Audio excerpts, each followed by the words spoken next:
Você é muito bem-vindo para mais um encontro com a Palavra. Neste programa nós estudamos toda a Bíblia e já concluímos o estudo dos livros poéticos. Chegamos agora a uma nova divisão dos livros da Bíblia. Esta parte da Bíblia é considerada a essência do Velho Testamento, principalmente sob a perspectiva do Novo Testamento.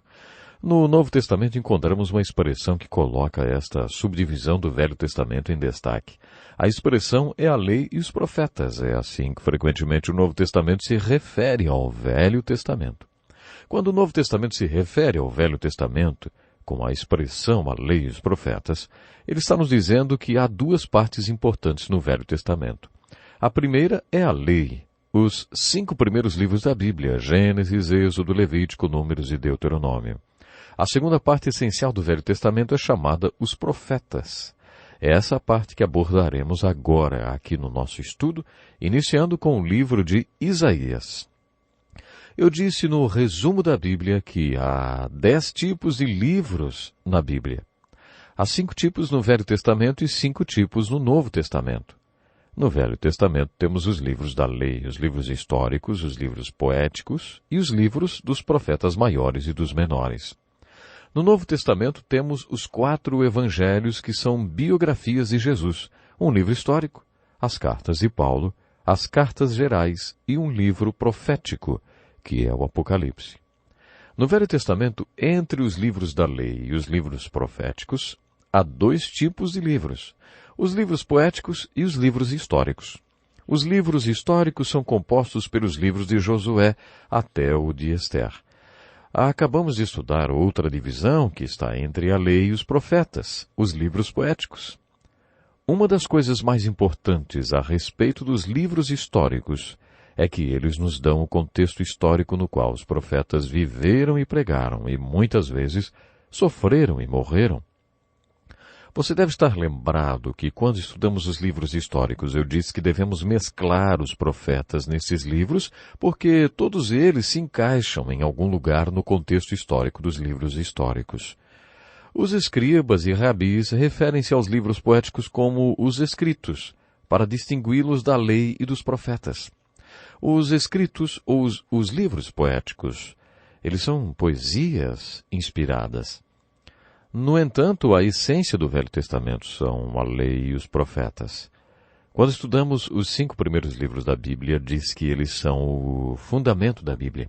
É por isso que estudei tanto os livros da lei. Agora que estudaremos o livro de Isaías e os profetas, devemos ter consciência que também estamos abordando outra parte essencial do Velho Testamento. Encontramos com frequência no Novo Testamento a expressão os profetas. Gosto muito daquele momento dramático quando o apóstolo Paulo, acorrentado, se defende diante do rei Agripa. Em um determinado momento levanta suas correntes para o rei e diz: Rei Agripa, crês nos profetas? Eu sei que sim. Quando as Escrituras referem-se aos profetas ou à lei aos profetas, geralmente está referindo-se aos profetas que escreveram os livros ou a literatura profética. Houve vários profetas, muito importantes, que não escreveram livros. Elias foi um deles. Portanto, quando o Novo Testamento refere-se à lei e os profetas, está se referindo a todos os profetas que viveram e também escreveram livros ou a literatura profética. Agora que estudaremos os profetas, sinto-me como se estivesse apresentando a vocês alguns dos meus amigos, santos amigos, e também meus santos heróis. Há 17 livros proféticos e 16 profetas autores de livros, porque Jeremias escreveu 2 livros. Ele escreveu o livro de Jeremias e Lamentações. Devemos ter uma visão geral desses profetas antes de estudá-los separadamente. É por isso que eu quero fazer uma introdução que eu chamei de perfil de um profeta.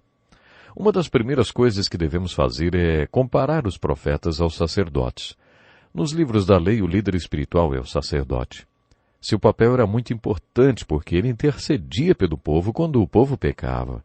Os sacerdotes também eram muito importantes porque eram os professores do povo de Deus. Eles explicam as Escrituras ao povo de Deus e respondiam às dúvidas sobre os sacrifícios e sacramentos no tabernáculo do Velho Testamento, no deserto e depois no templo de Salomão. O sacerdote já nascia sacerdote porque era um descendente de Levi ou Arão. Várias vezes os sacerdotes se tornaram corruptos e pecadores. Oséias cunhou a expressão, tal sacerdote, tal povo. Muitas vezes, quando o povo tornou-se apóstata e pecador, os sacerdotes eram os líderes nas práticas pecaminosas. Foi por isso que Oséias clamou, tal profeta, tal povo, porque os sacerdotes eram corruptos e pecadores e o povo os seguia. Nesse momento, os profetas apareciam em cena. Os profetas não nasciam profetas. Não, eles recebiam o chamado das maneiras mais diferentes possíveis. 2 ou 3 profetas eram sacerdotes quando foram chamados para ser profetas, mas esses foram exceções. Nos livros históricos vimos que alguns profetas tinham realmente alguma coisa a ver com o rei. Agora outros eram leigos. Amós foi um catador de figo e pastor e recebeu o chamado para ser profeta. A função e ministério de profeta não eram herdados. O sacerdócio, sim. Em resumo, o sacerdócio era o homem que se apresentava a Deus e intercedia pelo povo. O profeta era o homem que vinha da presença de Deus com uma mensagem para o povo. Alguns até diziam, se não tinham problema, não tinham profeta.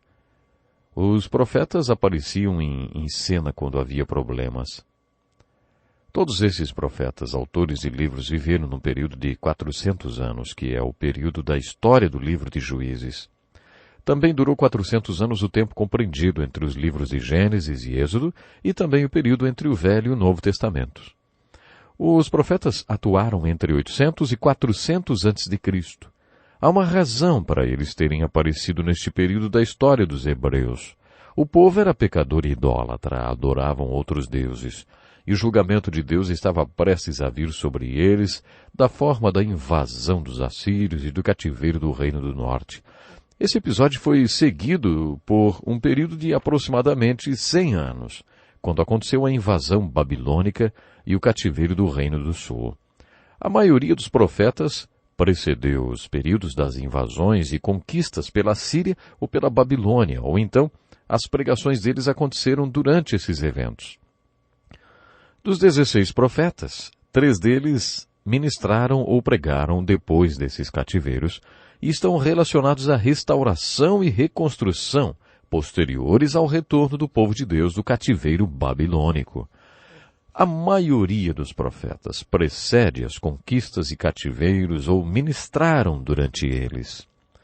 Os profetas que precederam o cativeiro assírio do Reino do Norte e o cativeiro babilônico do Reino do Sul pregaram essencialmente essa mensagem. Se vocês tiverem um avivamento espiritual e sinceramente se arrependerem dos seus pecados de idolatria, as invasões e cativeiros assírios e babilônicos não acontecerão. Esses profetas clamaram por um avivamento espiritual e por arrependimento. A grande maioria do povo se fez de surda e a pregação foi ignorada. Os profetas foram ridicularizados e vários até martirizados. Muitos morreram porque pregaram uma mensagem que ninguém quis ouvir. Quando os profetas percebiam que o povo não ouvia a mensagem deles, pregaram assim: a invasão e o cativeiro virão, e quando vier, será o julgamento do Todo-Poderoso sobre vocês, porque não se arrependeram da sua idolatria. Como já vimos no estudo dos livros históricos, nunca mais se ouviu a respeito do Reino do Norte, depois que os assírios o conquistaram. Essas 10 tribos, antes denominadas Israel, foram para o exílio do esquecimento. 100 anos mais tarde, os babilônicos invadiram o Reino do Sul. Foi então que os profetas pregaram uma mensagem de esperança junto com a invasão e o cativeiro.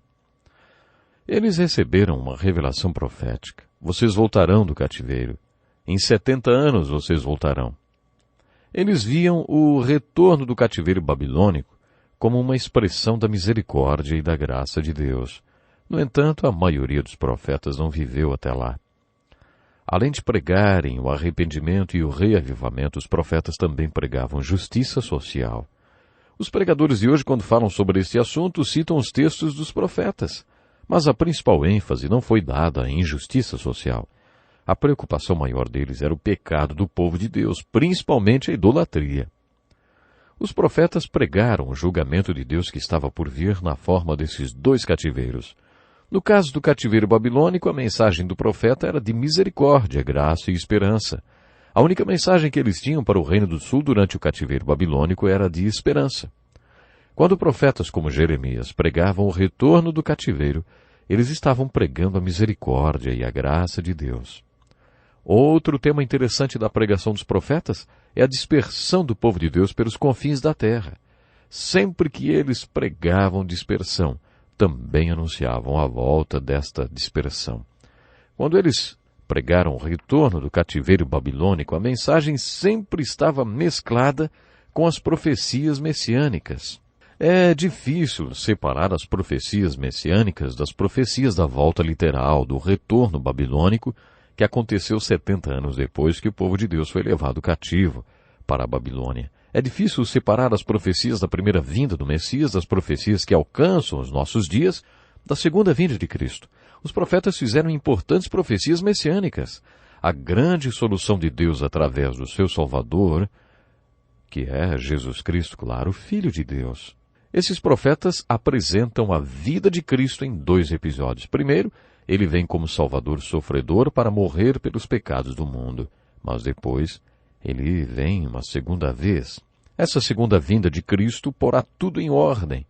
Essa mescla das profecias messiânicas e profecias da volta do cativeiro é um dos aspectos mais empolgantes dos profetas.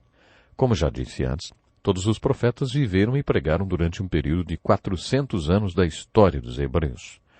Durante esse tempo, o povo passou por dois problemas terríveis: a conquista dos assírios e cativeiro do Reino do Norte e a conquista babilônica e o cativeiro do Reino do Sul.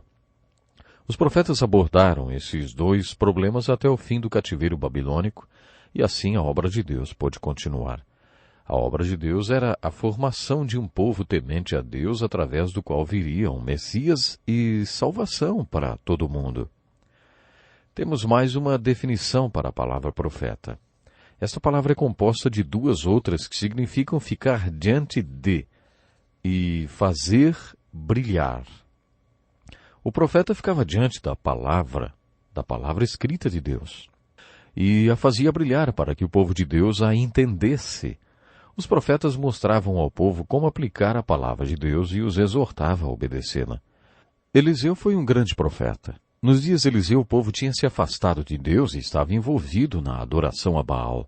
Por causa dessa idolatria, a obra de Deus saiu dos trilhos. Por isso Deus levantou um profeta. Eliseu combateu a adoração a Baal, que estava bloqueando a obra de Deus até que ela acabasse. Os profetas de Baal foram eliminados e a obra de Deus retomou seu curso. Daniel foi um dos profetas que apareceu para guiar o povo durante o cativeiro da Babilônia.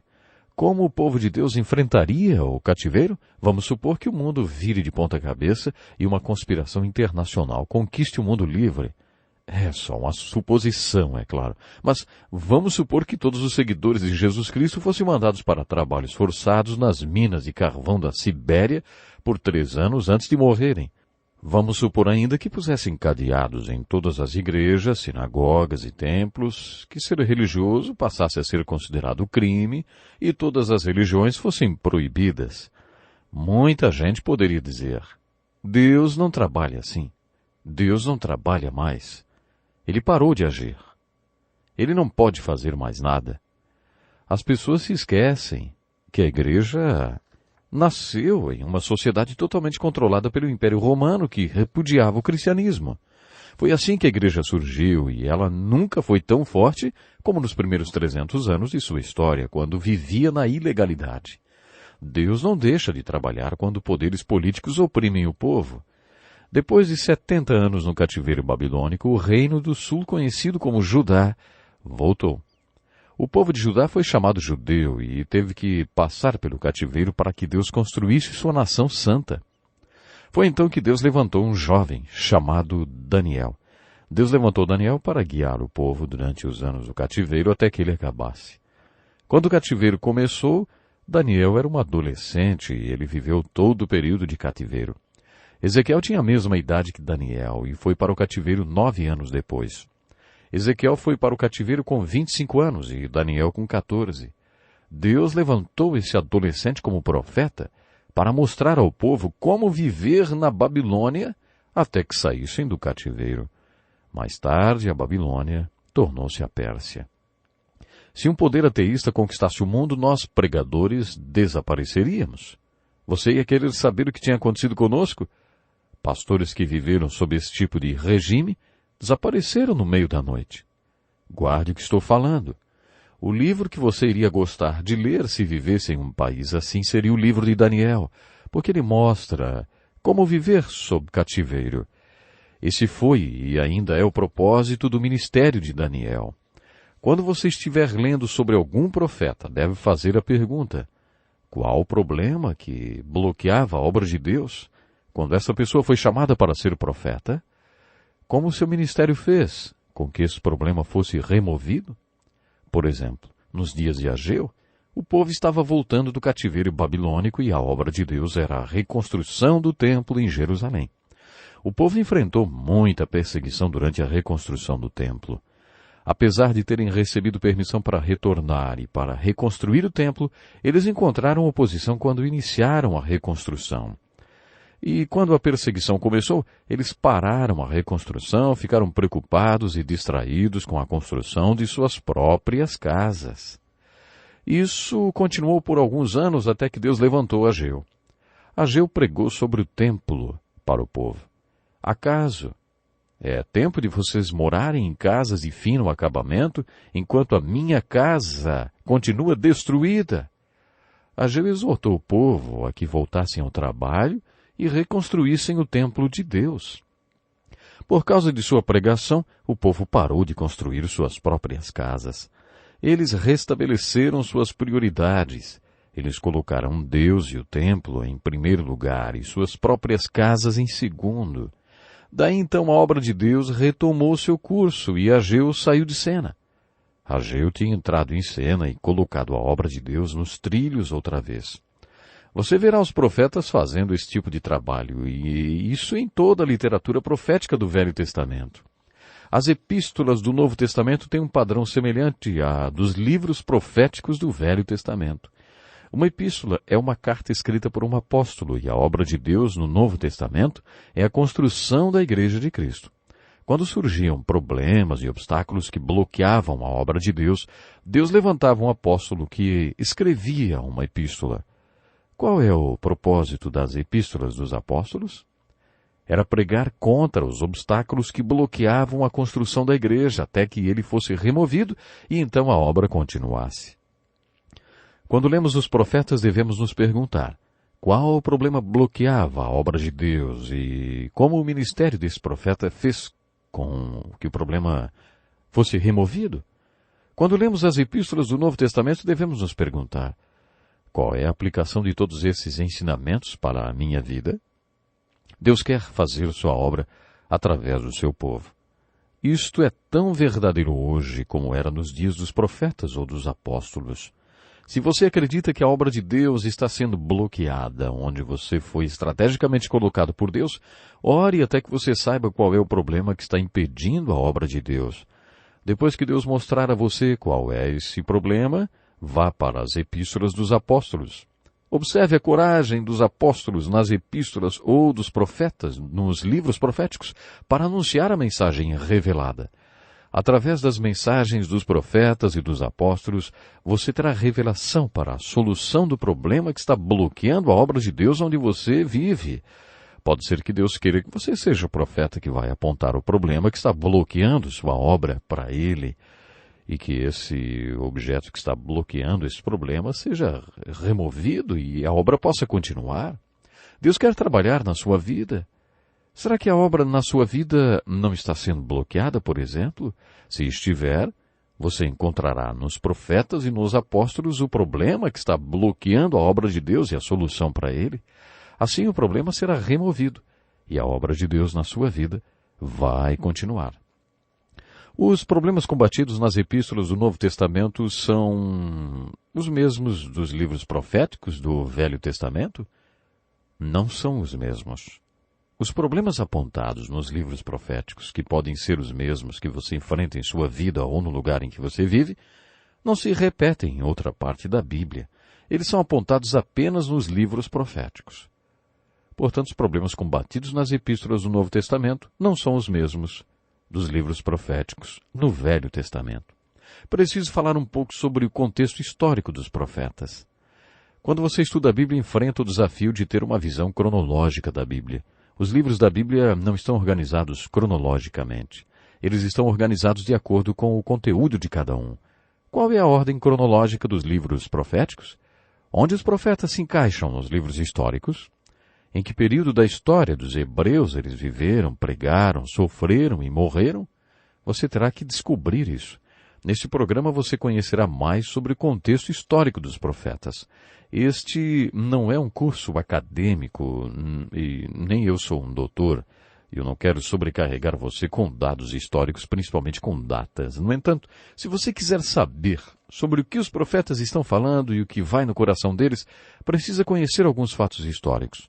Você tem que saber sobre as duas invasões e dos dois cativeiros. A invasão dos assírios e o cativeiro do Reino do Norte, e a invasão babilônica e o cativeiro do Reino do Sul.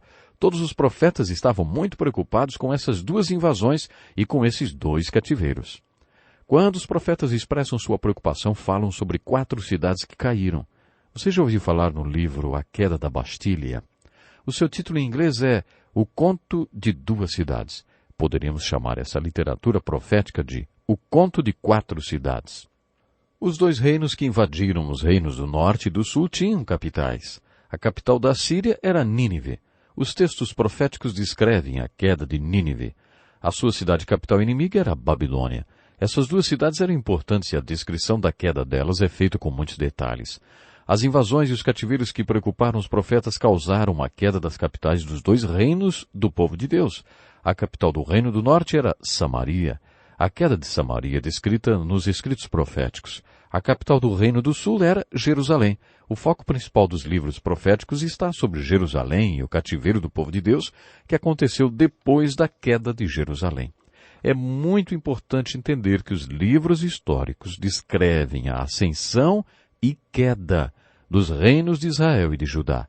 Os livros poéticos descrevem os anos dourados do reino que o povo de Deus pediu a Samuel. Eles descrevem a ascensão desse reino, mas todos os livros proféticos focalizam a queda desse reino. Todos os profetas autores que viveram nesses 400 anos de história dos hebreus pregaram durante os anos negros, quando o reino do norte, Israel, e o reino do sul, Judá, foram conquistados e escravizados.